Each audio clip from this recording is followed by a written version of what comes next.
as I was writing this book, I was like 16 rounds of edits in, editing every single piece of it. And there was a part of me that said, it said, why are you doing this? Like, why are you doing this?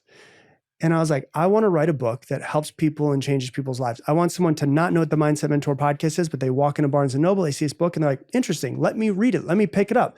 And they read it and it changes their life. And then I played devil's advocate and I said, but you also want it to be successful, don't you? You also want it to be a New York Times bestseller. So you can have a little badge to put on yourself and say New York Times bestseller. You want it to be this incredibly selling thing because you know if it takes off, you're going to make great money for a very long time if it's a perennial seller. And I thought to myself, okay, can I use that egoic side of me to actually help me create a better book? And I could. And so what I realized is instead of hating that aspect, it's like a tool in my tool belt. When I need to bring that side of me out, I can bring that side of me out and say, you know what? I'm going to create the best freaking book that I can, or the best podcast that I can, or the best reel that I can to try to impact people. And so it's not about like trying to force change on myself.